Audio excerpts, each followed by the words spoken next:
Across the nation are sacred sites that capture the spirit of America's character.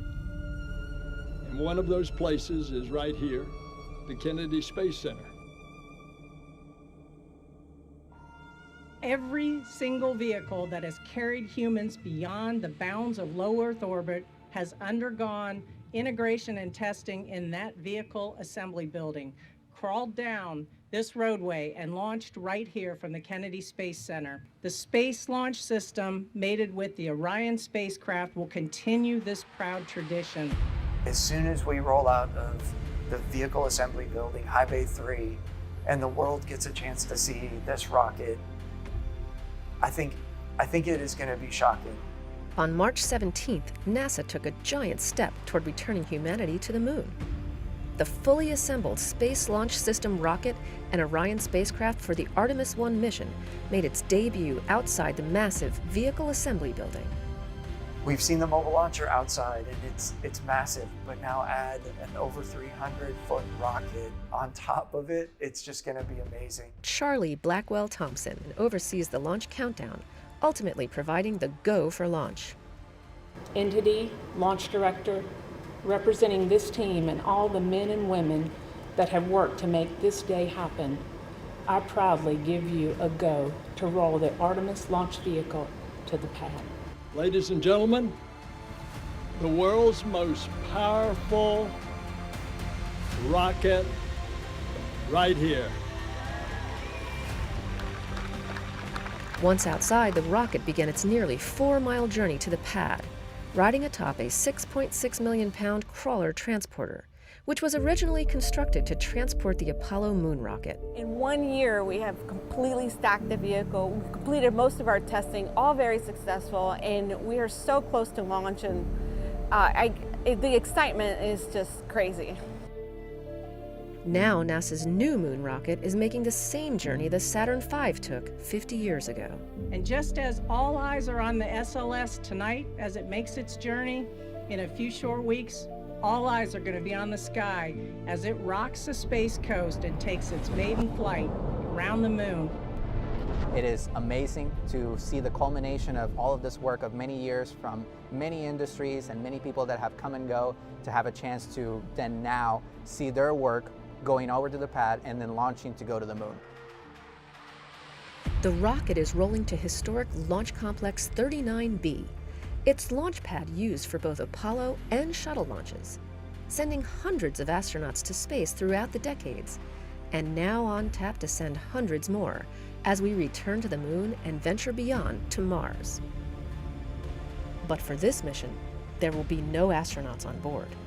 Before the uncrewed Artemis I stack can launch to our nearest celestial body, it has to travel to the pad for a wet dress rehearsal, a test to run the rocket, capsule, launch team, and launch pad through their paces, simulating a launch countdown. When we get to the pad team will be connecting all the interfaces between the pad and the mobile launcher so that we can go ahead and start our operations at the pad. So at that point, the launch director really takes over, and she will go down the sequence as if it was really a normal launch day. Wet dress rehearsal is essentially launch without a launch.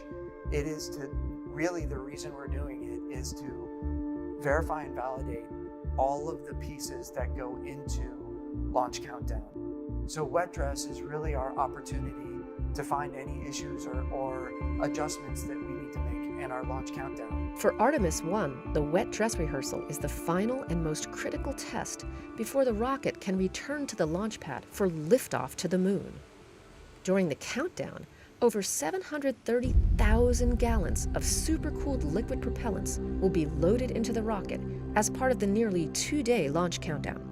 We will configure all of the ground systems exactly the way we would for launch, and we will fully load the core stage and the interim cryopropulsion stage with their liquid fuels. That'll be the first time that that's been done from here at Kennedy Space Center. There have been pieces of these things done in multiple different areas. We've tested all of these systems in multiple different locations, but this will be the first time where we pull it all together into all of it, all in the same progression that we've got laid out for Launch Countdown. Wet dress is the biggest milestone we have aside from launch, because that means that the rocket is now put together, has been tested separately and together, and it is ready to go and be filled with fuel to simulate how we're going to do it at the pad, and then it tells us the rocket is ready to go for launch. And behind that wet dress rehearsal is a launch team made up of hundreds of engineers monitoring each system of the 320-foot-tall Artemis I rocket and capsule. Sitting in firing room 1 is the core launch control team, monitoring hundreds of launch commit criteria to ensure the ground systems and flight hardware are ready for launch. Now you would think that launch control team in firing room 1 is it, that's all you need. We have an expansive support team across really the entire NASA enterprise that is supporting us on launch day. And that support spans the entire nation, from additional systems engineers sitting in Kennedy's Firing Room 2, to the flight control team at Johnson Space Center in Houston, to the contractors responsible for designing and building each segment of the rocket and capsule. This team is really shaping up to be a great, very skilled and ready to operate and execute launch for Artemis I. With the Artemis I launch team now fully certified and the wet dress rehearsal complete, SLS and Orion are ready for their final pit stop, returning to the VAB before venturing back to Launch Pad 39B for liftoff. I mean, we are going and we're going together, and we're having an opportunity to do this in a new generation of space exploration in which I can say that I'm honorably a part of. You know, you come every day to the VAB and you see the rocket and you can't believe what we have accomplished. People throughout history have always explored, and you never know what you're going to learn. Exploration is not always about the destination, but it's the path that you travel, the things you learn along the way. And the things we're going to learn are going to be incredible. We can't even begin to understand what those are today. Our workforce has been a relentless spirit. We imagine, we build, we never stop pushing the envelope of what is possible.